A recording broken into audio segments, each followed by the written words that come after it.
in the Real Clear Politics average in a two-way race and a nearly identical lead of 2.8 in a four-way. That lead might be considerably larger, except for the effect of a single poll, which is the only one in the RCP average which shows a Trump lead. I'm speaking of the one which the Los Angeles Times has been conducting with the University of Southern California. There you see it.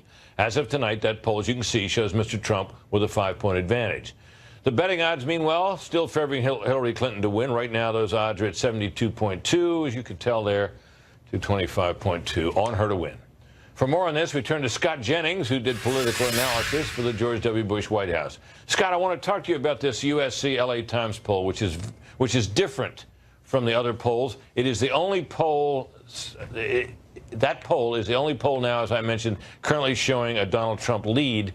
And it hasn't shown Hillary Clinton ahead since back at the end of the one they took right after her convention. Could you just tell us what's different about this poll? Yeah, Britt, this poll is different because they are polling the same group of people every night. They have a pool of about 3,200 people that they poll every night. It's a tracking poll, so every day's average is an average of the previous nights with today's added in. This poll also is different because of the way they are collecting the sample of people that they're polling. They ask people to self-report who they voted for in the 2012 presidential election. Some analysts believe because people don't remember correctly who they voted for, or maybe they don't tell the truth about who they voted for, that your sample could be off when you gather a sample that way. And some people believe maybe the sample could be a little bit too Republican because there were some Romney voters who were essentially occupying slots that should have been Obama voters in this survey. But one thing about this survey that is true, you can follow trends. Yeah. Let me stop you right there. I'm sorry, I didn't catch that. Why would Romney voters be represented as Obama voters or the other way around? I didn't get that. Well, when you were picking the sample of voters, you would ask people, did you vote for Obama or Romney in 2012? And if you misremembered who you voted for or you misreported who you voted for, let's say I'm a Romney voter, but I said I voted for Obama, then I would be occupying a slot that wasn't meant for me in the sample and vice versa. So because of the way they've gathered up the sample. Yeah. So in this case, there's some analysts that believe there may be too many Romney voters in the sample. Of course, we won't know until election night. They may be, getting it right and everybody else may be getting it wrong. But as you say, they're the only poll in the nation showing Trump with a lead. Right. But they also have by far the largest sample, correct? That is correct. They have a pool of over 3,000 people they're tracking on a nightly basis. But again, how it differs from other surveys, it's the same group every single night. Most other surveys are doing random sampling every night. They're not tracking polls. It's a random sample of different people every night.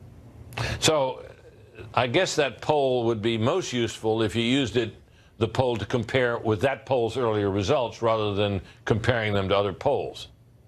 That is correct. What you're looking for in a survey like this is trends. How are things flowing? And here again, since the debate, we're seeing this survey showing not really a trend toward Hillary Clinton. In fact, showing Donald Trump doing just fine in this. So again, if you believe the sample is too pro-Republican, that's something that you would expect. But unlike the other national surveys, we're not seeing it flow back towards Hillary the way we're seeing in the Fox News poll, the CNN poll that came out tonight, and several others. Right. And there's one last question I want to ask you, and this is about the aftermath of the debate, which at least 3 polls and maybe more have shown people overwhelmingly thought that Hillary Clinton had won. And yet in the national polling averages, we're not seeing a big result there. But in our own poll, our own Fox News poll that came out on Friday, we did see some interesting trends in terms of how people felt about the candidates on the issues. Let's take a look at that poll result, which showed issue results. We should be able to put it up on the screen. There you see foreign policy, immigration, terrorism, crime, all favor Hillary Clinton. Overwhelmingly on foreign policy, remarkably so on immigration, terrorism even, which has been a big theme for Mr. Trump, and crime she even leads on. Only on government corruption and the economy does Mr. Trump lead, and only narrowly on the economy. Is that a sign? I mean, those numbers all look pretty favorable to her. Is that a sign, perhaps, of people's reaction to the debate, excuse me? Yes, I think the debate reaction is coloring these numbers. And there was another number in the Fox News poll that I think helps explain it, and that was on temperament. She had a net 16-point gain on temperament.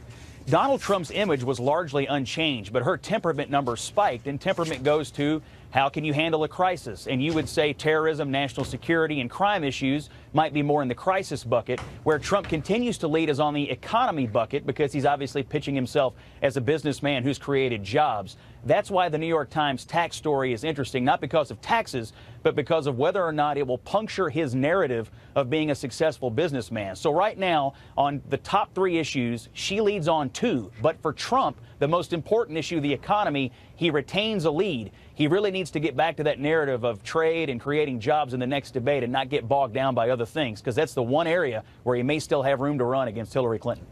All right. Scott Jennings, thank you very much. Thanks, Brett. Throughout this campaign, Donald Trump has done what no Republican presidential candidate since Nixon has done, and that is to withhold his tax returns. Now, a leak to the New York Times has revealed Mr. Trump 21 years ago reported a nearly $1 billion loss that could have allowed him to avoid taxes for nearly 2 decades. So, what impact, if any, will this have on the race? Our nightly political panel is here. National political correspondent for National Public Radio, Mara Liasson, and Fortune Magazine senior editor, Nina Easton. Good evening to you both. Nina, your thoughts on the impact of this New York Times story over the weekend? Well, here's the thing. The Trump voters, the core Trump voter, has been remarkably forgiving of Donald Trump, who's posed as this billionaire populist all the way along. So anything having to do with his business dealings, whether it's, multiple bankruptcies or the fact that he started off with multi-million dollars from his father, or whether it's Trump University, I mean, they've been forgiving. They haven't flocked away from him. I think this is going to fall in that same category. I think Trump's problem is reaching beyond his core. I've always said that. And there's a really interesting number in the Fox poll that came out last Friday night that showed sort of the core Hillary haters at about, or 39%, the people who would never vote for Hillary. It shows the core sort of Trump haters who would never vote for Trump at 47%. So it suggests that he has more resistance in expanding his base and his core. Yeah, he has very enthusiastic voters. We've seen that all throughout. His numbers on enthusiasm are generally higher than hers. Democrats seem to be voting with their heads, not their hearts this year. But he does have to expand. He's in the low 40s too much in these polls. And what I think you see, the damage from the tax story, and you see Hillary Clinton going after this, is, oh, he's not such a great businessman after all. And that is the core. The loss, not the not paying taxes. It's not the fact that he got out of some taxes. It's that he lost $1 billion in a year, nearly $1 billion in a year. You lost $1 billion in a year. You laid off people. You stiffed small businessmen, and then they finally get to it, and then you didn't pay any taxes. But they're going to ask him questions. How did you, I expect this to come up in the next debate, how'd you lose $1 billion? But he also went through bankruptcies, so that issue sort of played out. I think bankruptcy of 4 of his enterprises. Of 4 of his enterprises. I think the thing that she can attack on is the fact that his lenders continued to let him live this lavish lifestyle of almost $500,000, $450,000 a month, to keep the homes, the properties. So what average person gets away with that, while not paying taxes? And the irony of that is, how many people will find that out? I mean, how many people are going to know that? Well, she'll probably bring it up. But the interesting thing about that is, the irony of that is, wow, sounds like a rigged system. Yeah, and that's why he's gotten away with this, I think, because he's constantly said it's a little peculiar to say, look, I did exactly what I was supposed to do, and this was good business, and I'm not ashamed of it. And the system is rigged and ought to be changed by me. Except that he's not proposing to do away with the parts of the system that allowed him to do that. He's not saying we should get rid of all these deductions, including net operating loss and lower taxes. I'm pretty sure in his tax plan, although he does get rid of carried interest for hedge fund managers, he does not get rid of the rules that allowed him to do this. We're going to talk more about this later with Jonathan Turley, who's in here, on the question of exactly why those so-called loopholes are in the tax code, and whether indeed Donald Trump was doing something that's improper, or whether he was doing exactly what Congress intended. Exactly what Congress intended. He called it a rigged system when he was giving political donations to Democrats, too. It falls into the same category. There you go. Nina, Mara, stick around. Okay. We'll come back to you a little later. Donald Trump has a rally soon in Colorado. He spoke about his taxes earlier. Will he do that again tonight? We'll probably find out. Fox News senior national correspondent John Roberts is in Pueblo, Colorado, where Trump spoke earlier. Hi, John.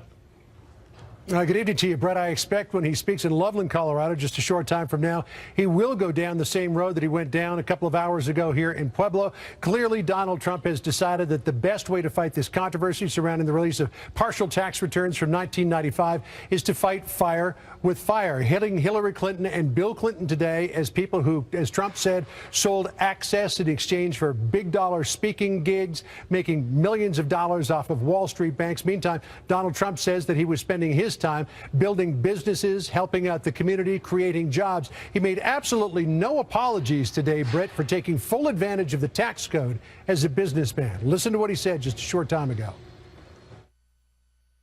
It's my job to minimize the overall tax burden to the greatest extent possible, which allows me to reinvest in neighborhoods, in workers, and build amazing properties, which fuel tremendous growth in their communities.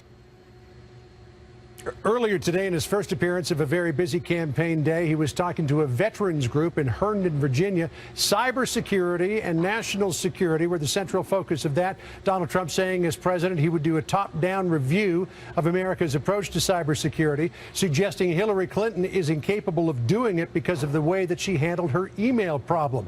But Donald Trump also running into a fusillade of controversy when asked about post-traumatic stress disorder by one member of the military. Listen to how Donald Trump answered that question. When people come back from war and combat and they see things that maybe a lot of the folks in this room have seen many times over, and you're strong and you can handle it, but a lot of people can't handle it. Donald Trump was criticized both in the media and on Twitter for suggesting they thought that he was saying that only people who are weak get post-traumatic stress disorder and that strong people don't. The Marine Staff Sergeant who asked him the question, Chad Robichaux, was quite upset by what happened in the fallout to that. So he issued a statement through the Trump campaign saying the following, quote, "I think it's sickening that anyone would twist Mr. Trump's comments to me in order to pursue a political agenda.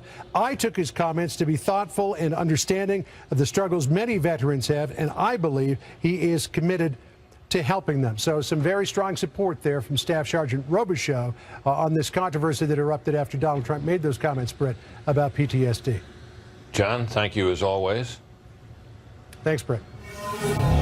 So what about those provisions in the tax code that could allow a businessman who lost a lot of money one year to avoid income taxes for years into the future? And what about the legality of the New York Times obtaining and publishing information from Mr. Trump's 1995 tax returns? To address both questions, I'm joined by my old friend, Professor Jonathan Turley of George Washington University Law School. Welcome. Thanks, Britt. Nice to see you, Jonathan. So the clear implication, it seemed, of the Times report on Mr. Trump's 1995 tax return was that he had improperly gotten out of paying taxes. What about that? No, it's from what I can see, it's not illegal. You know, in this area, particularly real estate, debt is managed as much as profits. That is, you can make as much money, believe it or not, with debt as you can often in moving profits. And, how so? Well, there's a thing called a net operating loss, where you can actually claim losses to investments, even losses experienced by the bank, not you personally, and use that to protect you against taxation. Companies do this all the time. Major companies often don't pay much taxes. It's a long-standing criticism. Income taxes. Right, and it's a long-standing criticism. And there are very good arguments to make that we should close these types of loopholes, but these are very common. And for people in D.C. to do this Claude Rains act of "I'm shocked that someone's not paying their taxes," really doesn't play very well. Well, of course, if it's legal, it's not their taxes. It's right there being asked to. They're not obligated to pay those. But what about the question of whether these are? I mean, why would Congress, if this is a way of skipping taxes improperly in the eyes of a lot of people, why would Congress have put these provisions in the code? I think the purpose is they would rather lose that taxpayer than lose the business. That is, they're giving people an ability to come back. I mean, all the bankruptcy laws and all of the tax laws are designed, at least on the surface, to try to keep people in the game, to keep them and work them back into profitability, because they employ people, they produce things necessary for the country. So you have these laws that allow people to, count debt against their taxes, and companies use it, individuals use it widely. And so this is not a shocking event. You can certainly argue that this isn't a good thing, but it's not necessarily an illegal thing. Well, it's also the case, apparently, that this is what the tax laws written by Congress encourage people to do because they believe it's the conduct that results is valuable. That's right. I mean, people like Trump are margin players. You know, many people in the market are margin players. They look at that margin of profit and costs, and they play with it in a way that maximizes their wealth. Right. And you play that margin with everything. You play with profit, you play with debt, and you use as much of the law as you can to do that. Now, the public has a right to say there's some things we don't want you to do anymore, and this may be one of them. But the law does allow you to manage debt this way. So the argument is made about the New York Times that it illegally published this tax return information. What about that? Well, there are federal laws and state laws that say that you cannot publish a tax return without authority or permission, and you can From also, the taxpayer. That's right, and you also cannot publish return information that's referred to. So technically, there could be a criminal case made, but this is not a good case for that. This is Why? Well, because the New York Times didn't break into someone's office and steal this information. A source came to them, and with all the broken china we have in this election, we don't need to take after the First Amendment and add it to this national fit of passion. The argument is made that because Dean Baquet, editor of the New York Times, at a seminar or a public event sometime a few weeks back, said that he would go to jail to publish those tax returns, that in effect makes him complicit in their release to him, although albeit anonymously. What do you think of that argument? Well, I'm sure the New York Times reporters were crawling in fetal positions in the back of the room when he said that. Why? Because technically you can't face a criminal charge for something like this. But what protects you is press freedom. But that's not always clear. There's always a risk in these types of cases. The fact is that this is a journalist doing what journalists do. They have a whistleblower or some type of source that gives them embarrassing information about someone or part of the government. That was the Pentagon Papers, and all of the major scandals we have often came from disclosures from people who are not supposed to disclose them. So there could be a case against the discloser, but not the disclosee? Is that essentially what you're saying? That's basically right. That is, journalists are afforded a great deal of latitude, and it's a good thing. And we have to, at some point, have some rules in this game. And going after media for publishing stuff from sources of this kind, in my view, is a bridge too far. Jonathan, good to see you. Thanks, Thank you Rick. for doing this. Thanks. And right now, let's speed read other news in the world of politics. The Donald Trump Foundation just hit with a cease and desist order.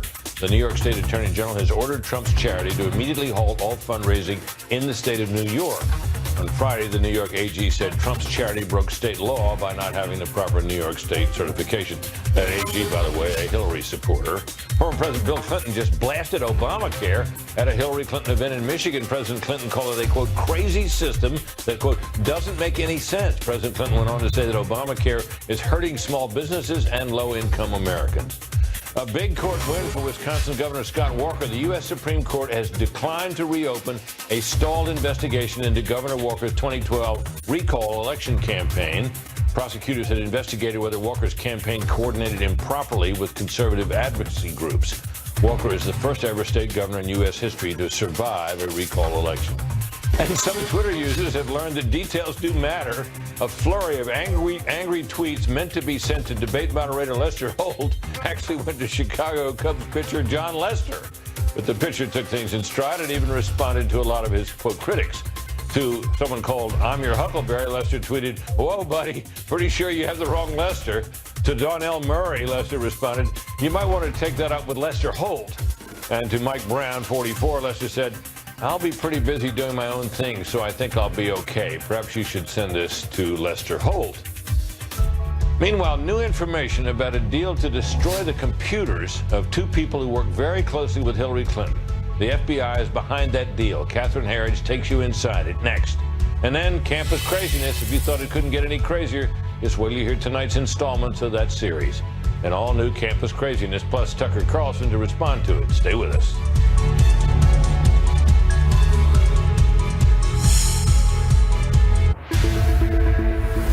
New details about the immunity deals for two top Hillary Clinton aides. former Clinton Chief of Staff Cheryl Mills and ex-campaign staffer Heather Samuelson were granted immunity in the FBI's Clinton email server investigation. And sources tell Fox News that part of that deal included the destruction of laptops.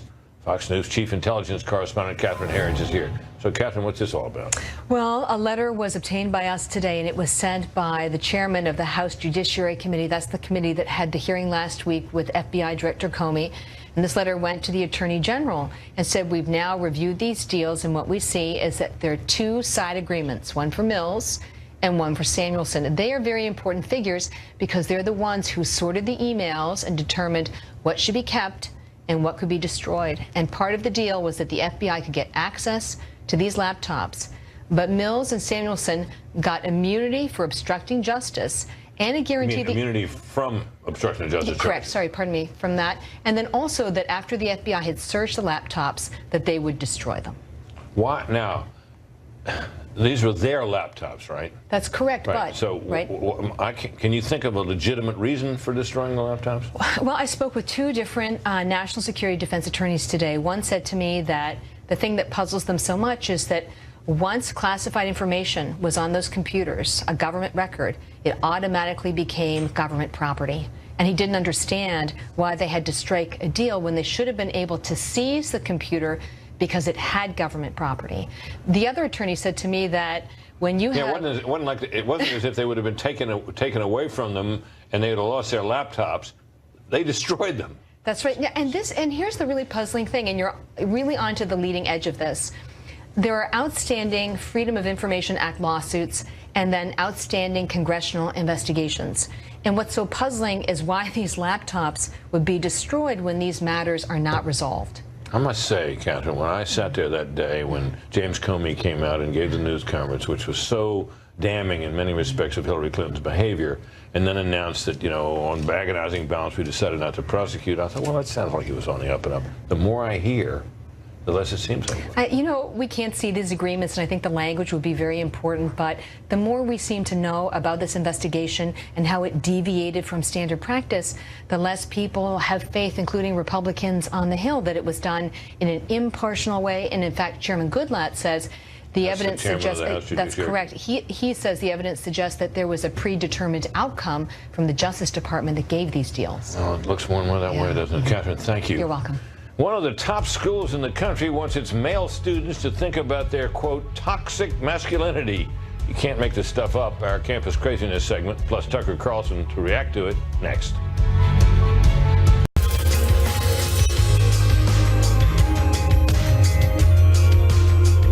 Time now to take a look at some of the craziness at our nation's colleges and other schools. A new program at Duke University aims to provide male-identified students with a safe space where they can contemplate their toxic masculinity. According to the website Heat Street, the program is a 9-week course called the Duke Men's Project and will discuss male privilege, patriarchy, the language of dominance, rape culture, pornography, machismo, and other topics. An editorial in the school newspaper titled Engendering Gender Harmony notes that it is, quote, not a re-education camp being administered by an oppressed group in the service of the feminization of American society, end quote. However, a male student who supports the program told Heat Street that the program will help men, quote, proactively deconstruct our masculinity, end quote.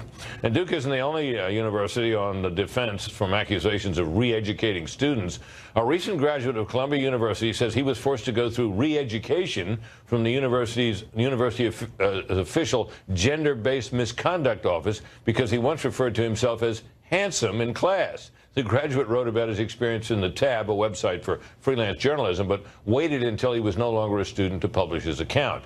The comment, which apparently offended another student, led to meetings with the professor and the dean, in addition to the gender-based misconduct office. An official at the school told Fox News it wouldn't comment on this individual case, but noted that, quote, the school takes gender-based misconduct very seriously. As Halloween approaches, some universities have taken steps to combat offensive costumes. Penn State University launched a poster campaign called We're a Culture, Not a Costume. The posters feature minority students holding pictures of costumes they consider offensive to their heritage. The University of Wisconsin Lacrosse has also taken measures to combat offensive costumes. The Ethnic and Racial Studies Department has plans to host a student meeting titled, Is Your Costume Racist? Representatives from Penn State and the University of Wisconsin-La Crosse said the initiatives are not meant to ban costumes, but simply to inform students about what might be considered offensive. And a student at Manville High School in New Jersey says he was suspended and told to undergo a psychological exam for a class project in which he expressed views against gun control. According to the Newark Star-Ledger, the student refused to see the psychologist and dropped out of the high school. The superintendent of the school district denies any wrongdoing and accused the student and his family of taking advantage of laws that prevent the district from commenting on the suspension. If you've got a campus craziness story, let us know. Email us and tell us about it, campuscraziness@foxnews.com. We'd appreciate hearing from you. Now, here to react to all of that stuff is the co-host of Fox and Friends Weekend, my friend Tucker Carlson. So, Tucker, Brett, what is going on here? Well, as someone who's lived in Washington for most of his life, the first thing I think when I see these stories is conservatives here in the district have spent the last 20 years really focused on things like tax rates. And sort of the assumption was, well, the evangelicals will handle the social issues. You know, those matter less. Those are secondary issues. And it turns out they're primary issues. If you allow the lunatics to define what, for example, the family unit is to your own children, you're going to wind up with a deeply dysfunctional society. So this sort of thing is the kind of thing I think that we should have been paying a lot more attention to in years earlier. What, because it produces generations of students who, what? Who don't understand what makes society stable and prosperous. So if you make a list of the most basic questions in life, they're not, what's the capital gains tax? They really are questions like, should you get married before having children? That's like the most basic question any society asks itself, and yet it's one that our public intellectuals rarely debate, and so it's left to sort of third-rate minds at our universities to tell our kids the answer. And of course, their answer is very different from, I think, the right answer. And it also allows people in colleges, professors in colleges, to do things like, I don't know, redefine, the biological reality of gender and pretend it doesn't exist. This has long-term ramifications that I don't think we're thinking through. And most people sort of in our world are like, it's crazy, but it'll go away. It won't go away. If your children grow up learning that there's no actual distinction between men and women, what does that mean long-term? Speaking of which, I want you to help me with something that was altogether new to me, but I'm told this idea has been around a while. Let's put it up on the screen. There are people who want to be referred to not as he or she or him or her, but Z and Zer. Now, I hardly know what to say about this. Can you explain what this is all about? I mean, and how to use these terms in a sentence, perhaps? I can't, and I don't plan to learn, and it's very easy to dismiss because it's so prima facie ludicrous. These are children sort of playing at language. It's sort of the French Revolution idea. We're going to make it up anew. But here's what I think they're not thinking through, the proponents of this. If your sex is what you say it is, if there's no sort of basis in biological reality, what would prevent me, if convicted of a felony, from saying, you know what, I don't want to serve time in a men's prison. I demand to go to a women's prison. I mean, what would be the argument against me? Or as a business owner, why shouldn't I be eligible for, I don't know, women-owned business grants that the Small Business Administration gives to women-owned businesses? Because I'm now a woman. And you're a woman because you just announced that you're a woman. And on what basis can you deny me that grant? If the criterion for being as a woman is saying you're one, and that appears to be the kind of working definition we're going with now under the Obama administration, think this through. I mean, this is going to completely alter the world that we live in, and possibly not in a good way. And I don't think its advocates have really kind of gamed it out at all. They're just kind of playing around, but this stuff has consequences long term for sure. Tucker, thank you, Zer. Thank you, Z. I appreciate it.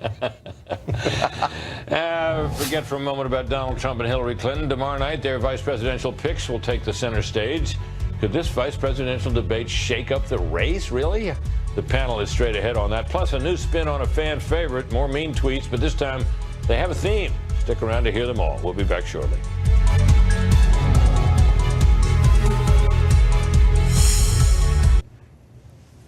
Live from D.C., it's On the Record. But on Saturday night, of course, it was the presidential candidate spoofed on the season premiere of Saturday Night Live. Many of us could watch this again and again.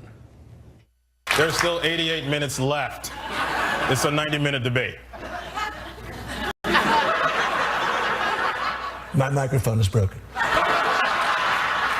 She broke it with Obama. She and Obama stole my microphone. They took it to Kenya. They took my microphone to Kenya and they broke it, and now it's broken. And you hear that? It's picking up somebody sniffing here. I think it's her sniffs. She's been sniffing all night. Testing. Testing. Gina. Huge Gina. Secretary Clinton, what do you think about that? I think I'm going to be president.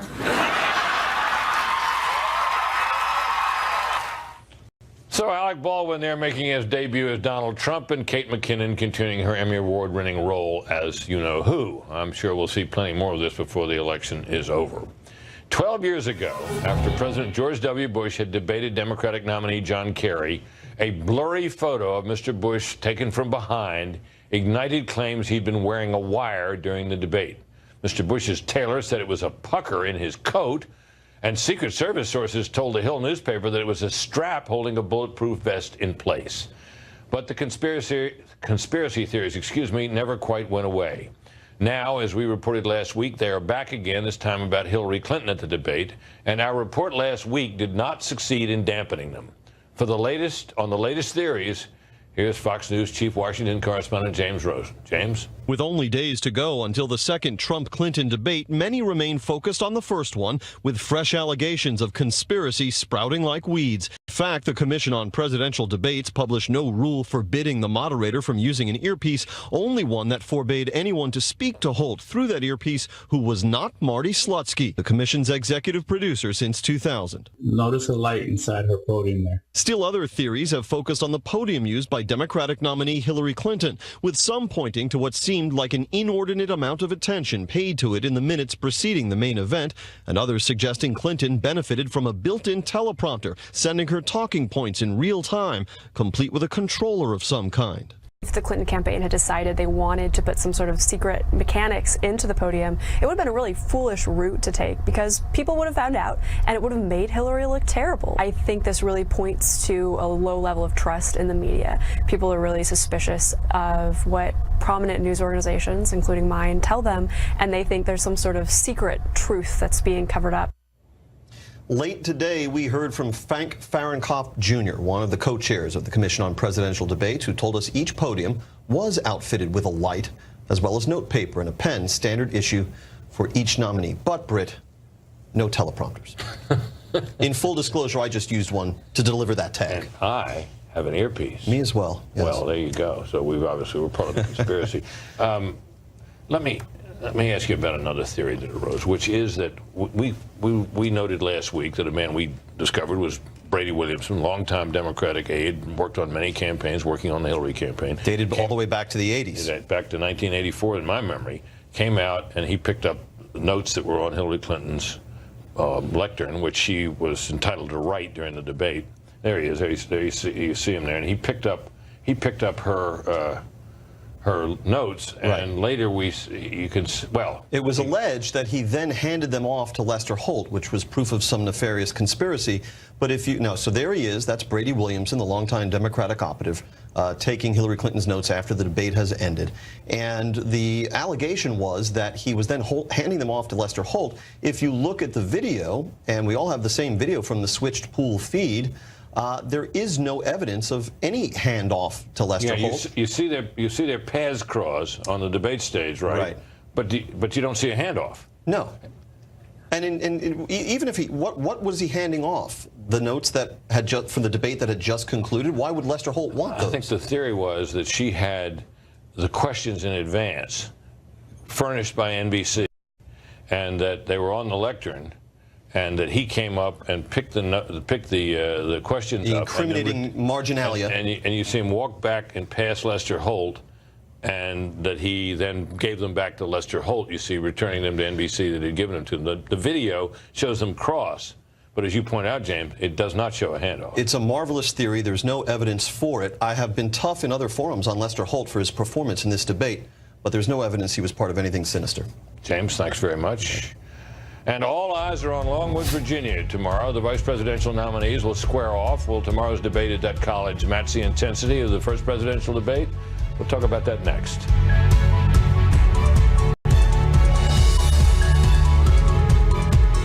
So the question arises on the eve of a vice presidential debate, and will be talked about tomorrow as well. Do they really matter? Has there ever been a time when a vice presidential debate had a significant impact on an election? Our nightly political panel is back. National political correspondent, National Public Radio, Mara Lassen, and Fortune magazine senior editor Nina Easton. Mara, can you remember a vice presidential debate?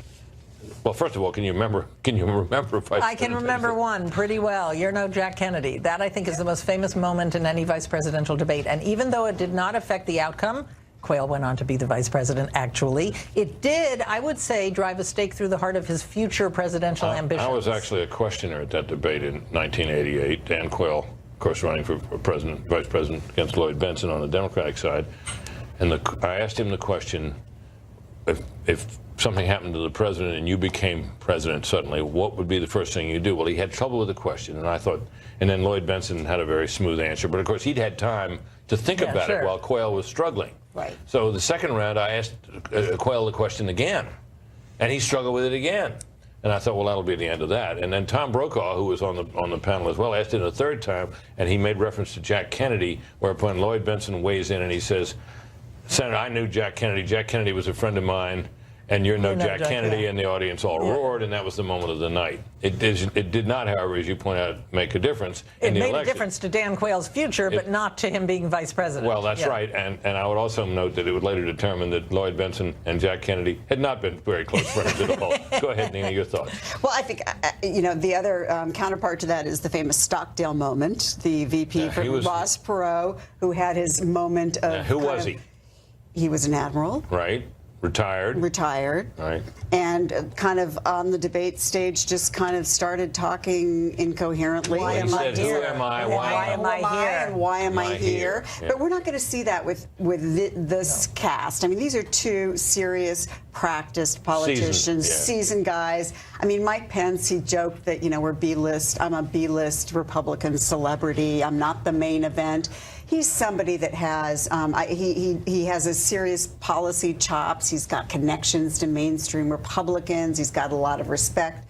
Tim Kaine, same thing. I mean, I just don't see any moment like that let me ask you this happening in this. It clearly would help the Trump campaign if Mike Pence were able to mount a stout defense of nominee Donald Trump on the issue of his taxes, on some of the other issues that have been raised against him that at the moment at least, following the debate performance, appear to be hurting him. Is that possible? I think it's going to be really hard. Mike Pence has done a yeoman's job trying to sand down the rough edges of Donald Trump. He's a practiced speech maker. He was a radio talk show host before he got into politics.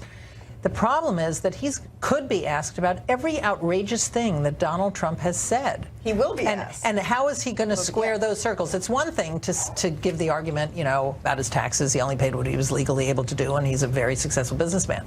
But asked about Miss Universe, asked about he's already differed with Trump on climate change. Trump says it's a Chinese hoax, and Pence says it is result of human activity.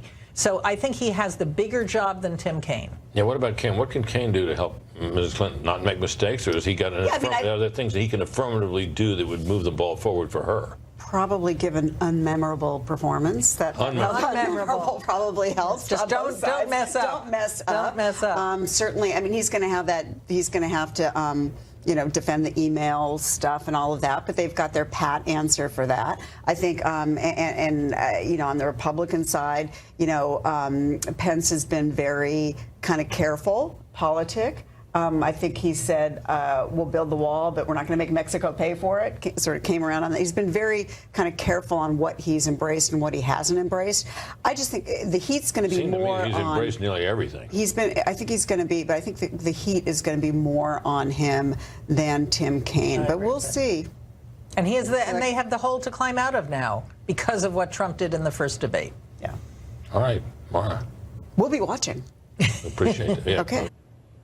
Nowadays, if you have a conspiracy theory, you have a place to voice it. I'm speaking, of course, of Twitter, which lit up over the weekend with talk of Hillary's alleged cheating at last Monday's debate. Eric P. Gillespie asked me, quote, "Are you going to report on Hillary's teleprompter and Lester's earpiece during the debate?" To which I replied, "No, we're too busy working on a story about Hillary getting special instructions through her fillings," end quote. Well, that did not go down very well. Jackie Vassar said, quote, "Don't kid yourself, Hume. With a Clinton, all things are possible." And John Woods tweeted, "Keep smirking, Britt. You're one of the Bushies and Clintons. She did have the questions, and you know it." Colby James Edgar said, "Britt, your tweet about fillings shows no journalistic integrity. Shameful. You've given up being serious, just phoning it in. I know 207 tweeted, I'm glad you think it's a funny subject. I see you're drinking the Hillary tea. And finally, Brad Wood asked, she has fillings? Release dental records now. Please keep the feedback coming, folks. We really do like hearing from you. Tweet me using @BritHume or email ontherecord@foxnews.com. That's about it for us tonight. The O'Reilly Factor is up next with Karl Rove on the vice presidential debate. And Bill's talking points are about why people are voting this year against candidates and not for them. We leave you, as always, with our political quote of the day. This one from the late drama critic and author John Mason Brown, who said, quote,